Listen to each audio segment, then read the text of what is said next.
Hi friends, இன்றைக்கி நம்ம சேனலில் 2 வகையான ரவா லட்டு தான் பார்க்க போகிறோம். ரொம்ப ஈஸியாக சுலபமாக செஞ்சிடலாங்க. வாங்க எப்படி செய்கிறதுன்னு வீடியோக்குள்ளே போகலாம். அதுக்கு தேவையான பொருட்களை பார்த்துடலாம். பாதாம், முந்திரி, திராட்சை எல்லாத்தையும் நெய்யில் வறுத்து எடுத்துக்கலாம். ஃபஸ்ட்டு 1/4 கப் அளவுக்கு நெய் எடுத்துக்கோங்க. ஒரு 4 டேபிள் ஸ்பூன் இருக்கும். இதில் முந்திரி பருப்பு, பாதாம் பருப்பு ஃபஸ்ட்டு தனியாக நல்லா கிறிஸ்பியாக வறுத்து எடுத்துக்கலாம். நல்லா கோல்டன் ப்ரௌனாக ஆற வரைக்கும் நல்லா வறுத்துக்கலாம். இப்போது திராட்சையை நம்ம வறுத்து எடுத்துக்கலாம்.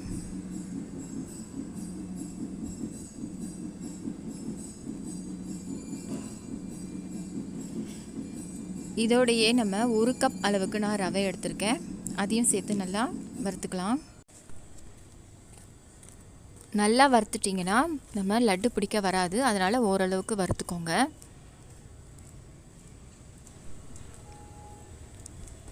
நல்லா லோ ஃப்ளேம்லேயே வச்சுட்டு நல்லா வறுத்துக்கலாம். இப்போ வறுப்பட்டுடுச்சு. இது தனியாக நம்ம ஆற வச்சுடலாம். இப்போ பாகு நம்ம ரெடி பண்ணிக்கலாம். 1 கப் அளவுக்கு நான் சர்க்கரை எடுத்துக்கிறேன். 1 கப்புக்கு 3/4 கப் அளவுக்கு தண்ணி சேர்த்துக்கோங்க. இதுக்கு நம்ம கம்பி பதம்லாம் எடுக்க வேண்டியதில்லை. ஒரு கம்பி பதம் எடுத்தால் போதும். அதாவது குலோப் ஜாமுனுக்கு அடுத்த ஒரு ஸ்டேஜ் இருக்கும். அந்த ஸ்டேஜில் நீங்கள் ஸ்டவ் ஆஃப் பண்ணிடலாம். இப்போ பாருங்கள், நுரைச்சி வந்திருக்கு. ஒரு 10 மினிட்ஸ் வரைக்கும் நான் வச்சுருக்கேன்.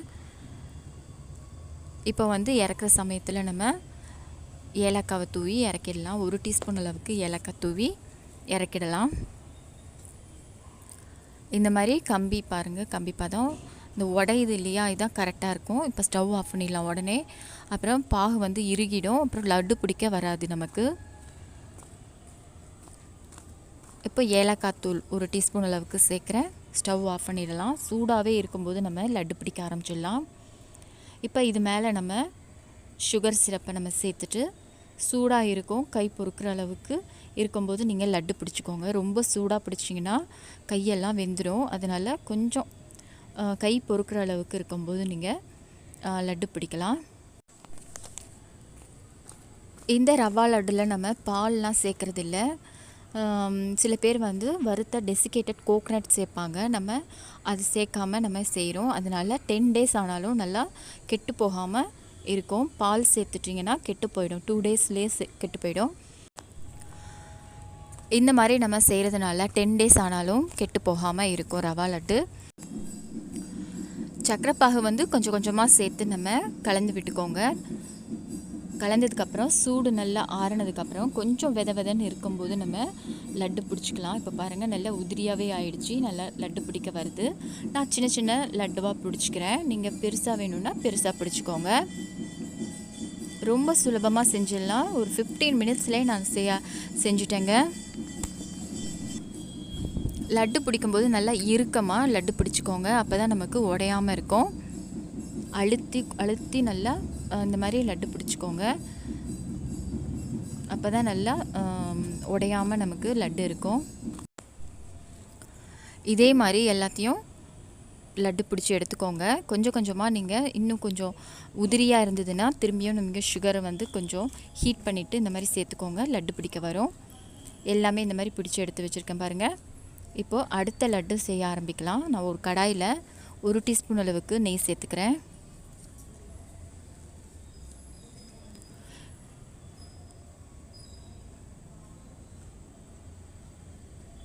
முந்திரி பருப்பையும் திராட்சையும் நம்ம வறுத்துக்கலாம். ஃபஸ்ட்டு முந்திரி பருப்பை நல்லா கிறிஸ்பியாக வறுத்துக்கலாம், கோல்டன் ப்ரௌனாக.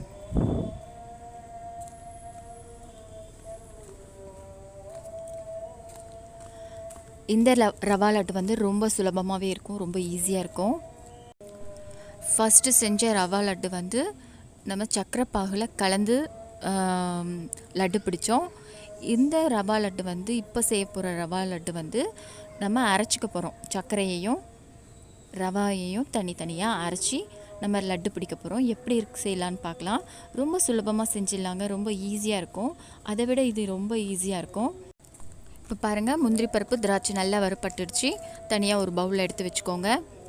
இப்போ இதே கடாயில் நான் 1.5 கப் அளவுக்கு ரவை சேர்க்குறேன். ரவையை ரொம்ப லேசாக வறுத்துக்கோங்க, ரொம்ப கிறிஸ்பியாக வறுத்துக்க வேணாம், அப்புறம் லட்டு பிடிக்க வராது.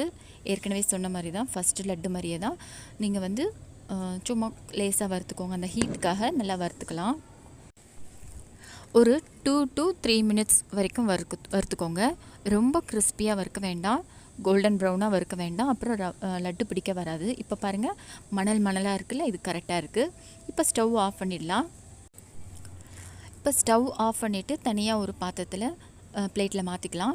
இப்போ சர்க்கரையை வந்து 1 கப் அளவுக்கு சர்க்கரை எடுத்திருக்கேன். இது வந்து நல்லா பவுட்ரு பண்ணிக்கலாம். 1.5 கப் ரவைக்கு 1 கப் அளவுக்கு சர்க்கரை எடுத்திருக்கேன், நல்லா பவுட்ரு பண்ணி வச்சுருக்கேன். இதை வந்து ஒரு பிளேட்டில் நம்ம மாற்றிக்கோங்க. அதே மாதிரி ரவையும் நம்ம இப்போ அரைக்க போகிறோம். சுகரை இந்த மாதிரி தாம்பாளத்தில் மாற்றிக்கோங்க, அப்போ தான் நமக்கு ரொம்ப ஈஸியாக இருக்கும் பிசைகிறதுக்கு. ரவையையும் நல்லா அரைச்சி எடுத்தாச்சு.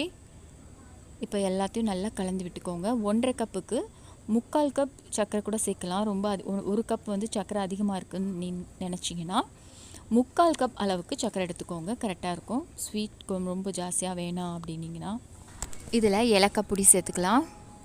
இப்போ வறுத்து வச்ச முந்திரி பருப்பையும் திராட்சையும் இதில் சேர்த்துடலாம். சேர்த்துட்டு எல்லாத்தையும் நல்லா மிக்ஸ் பண்ணிக்கோங்க.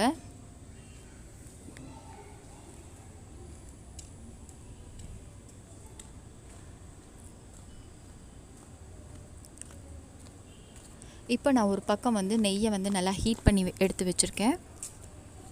ஒரு 1/4 கப் அளவுக்கு இருக்கணும் நெய் வந்து நல்லா ஹீட் பண்ணி எடுத்து வச்சுருக்கேன். சூடாக இருக்கும்போதே நம்ம இந்த மாவில் நம்ம சேர்க்கணும். நல்லா சூடாக இருக்கும்போதே இந்த லட்டு மாவில் சேர்த்துருங்க, ரவா லட்டு. அப்போ தான் நம்ம பிடிக்க வரும். சர்க்கரைலாம் நல்லா மெல்ட்டாகி இருக்கும்போது நம்ம லட்டு பிடிக்க ஈஸியாக இருக்கும். இப்போ கை பொறுக்க அளவுக்கு இருக்கும்போது நீங்கள் லட்டு பிடிக்க ஆரம்பிங்க. இப்போ ரொம்ப ஹீட்டாக இருக்கும். இப்போ கொஞ்சம் கொஞ்சமாக நெய் சேர்த்து நீங்கள் நல்லா பிசைஞ்சு உருண்டை பண்ணி பாருங்கள், கரெக்டாக வருதா அப்படின்ட்டு.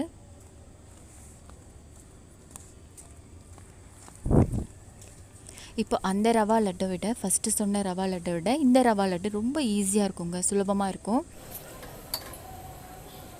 லட்டு பிடிக்க சரியாக வரலை அப்படின்னா இன்னும் கொஞ்சம் நீங்கள் ஹீட் பண்ணிக்கலாம் நெய்யை. அப்பப்போ ஹீட் பண்ணிக்கிட்டு நீங்கள் இந்த மாவு மேலே ஊற்றிக்கோங்க. லட்டு ரொம்ப அழகாக வந்திருக்கு. உங்களுக்கு எந்த சைஸ் வேணுமோ அந்த சைஸ்க்கு நீங்கள் லட்டு பிடிச்சிக்கோங்க. ரொம்ப சுலபமாக செஞ்சிடலாம். கொஞ்சம் பெரிய சைஸாகவும் பிடிச்சிக்கலாம், இல்லைனா சின்ன சைஸ் வேணும்னாலும் பிடிச்சிக்கலாம். நான் கொஞ்சம் பெருசாக பிடிச்சிக்கிறேன். நல்லா அழுத்தி லட்டு பிடிங்க, அப்போ தான் லட்டு வந்து உடையாமல் கிடைக்கும், கரெக்டாக ஒரே ஷேப்பில் இருக்கும். நல்லா ஆறுனதுக்கப்புறம் நல்லா இறுக்கமாகிடும். இப்போ எல்லாத்தையும் நம்ம லட்டு பிடிச்சி எடுத்து வச்சுக்கோங்க. ரொம்ப சுலபமாக செஞ்சாச்சுங்க. 15 மினிட்ஸ்லேயே செஞ்சிட்டோம். ரொம்ப ஈஸியாக செஞ்சாச்சு. அந்த மெத்தடோட ஃபஸ்ட்டு செஞ்ச ரவா லட்டோட இந்த ரவா லட்டு ரொம்ப ஈஸியாக இருக்கும் இல்லையா? அந்த ஃபஸ்ட்டு செஞ்ச ரவா லட்டு வந்து நம்ம சுகர் சிரப்பு கொஞ்சம் கெட்டி ஆயிடுச்சுன்னா லட்டு பிடிக்க வராது. கொஞ்சம் ஹீட் பண்ணிக்கிட்டு நீங்கள் அதே மாதிரி தான், இப்போது நெய்யை நம்ம ஹீட் பண்ணி நம்ம ஊற்றணும் இல்லையா? அதே மாதிரி தான் சுகர் சிரப்பையும் நீங்கள் கொஞ்சம் ஹீட் பண்ணிவிட்டு மாவு மேலே ஊற்றிட்டு நல்லா பிடிச்சிங்கன்னா நல்லா வரும். இப்போ பாருங்கள், இந்த மாவு ரவா லட்டு வந்து சூப்பராக வந்துருச்சு. எல்லாத்தையும் இந்த மாதிரி லட்டு பிடிச்சி வச்சுட்டேன்.